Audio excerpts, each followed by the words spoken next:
Pemuda itu hanya digigit ular berbisa, tetapi ketika sampai di rumah, ia tiba-tiba mendapati tangannya yang digigit membengkak seperti kepala babi. Ia kemudian tertidur. Anehnya, ketika bangun, tangannya yang digigit telah sembuh tanpa alasan yang jelas. Lebih aneh lagi, rambut dan janggutnya tumbuh lebat, dan bahkan mobilnya di halaman pun berdebu. Tampak seperti sudah lama terparkir di sana. Tapi Jack tidak terlalu memikirkannya saat itu. Ia hanya membersihkan debu dan pergi ke kota untuk membeli makanan. Namun ketika memasuki kota, ia tercengang. Ia mendapati bahwa di bawah terik matahari siang, tidak ada seorang pun di jalanan. Yang lebih mengejutkannya adalah jalanan dipenuhi mayat, dan mayat-mayat itu tampak seperti sudah lama mati.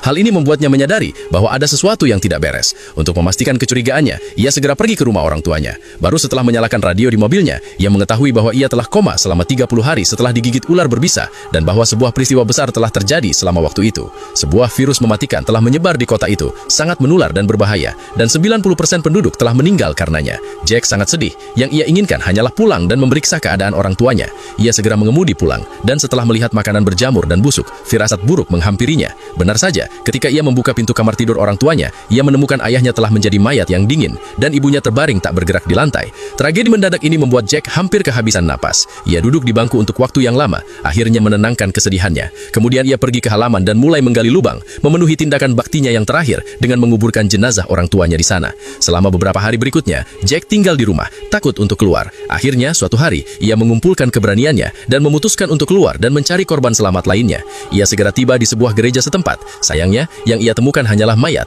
Tidak ada satupun orang yang masih hidup. Jelas, bahkan dewa yang mereka puja seumur hidup pun tidak dapat menyelamatkan mereka dari virus mematikan itu. Putus asa mencari korban selamat, Jack segera membeli beberapa senjata bela diri dan kebutuhan sehari-hari secara gratis di sebuah supermarket, lalu berkendara lebih jauh. Ia tidak percaya, semua orang di dunia telah mati. Namun ia belum pergi jauh ketika mendapati jalan keluar kota terblokir. Mengingat bagaimana ponselnya jatuh ke celah setelah digigit ular beberapa hari sebelumnya, dan bagaimana ia tidak dapat menghubungi siapapun sekarang, ia benar-benar hancur. "Aku akan gila," teriaknya. Putus asa, Jack tidak punya pilihan selain kembali ke pusat kota. Malam segera tiba, dan melihat pusat kota yang terang benderang memberi Jack harapan baru. Karena lampu berarti ada korban selamat, ia segera berkendara ke pusat kota. Sayangnya, meskipun terang benderang, tidak ada satupun manusia di jalanan. Saat suhu mulai turun, Jack berlindung di sebuah pusat perbelanjaan besar. Namun pusat perbelanjaan yang sangat besar itu juga sepi, hanya ada beberapa mesin tanpa emosi yang masih beroperasi, membuatnya kembali putus asa.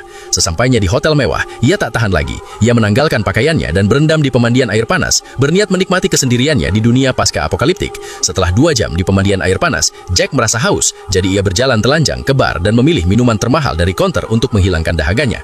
Namun tepat saat ia mengambil gelasnya, tiba-tiba ia mendengar suara seorang wanita. "Beberapa minuman." Hal ini langsung mengejutkan Jack. Ia mengira pemandangan seperti itu hanya ada dalam mimpinya. Untungnya, kedua mereka tidak terlalu memperhatikan pakaian wanita itu, karena mereka berada di tengah kiamat dan tidak terlalu peduli.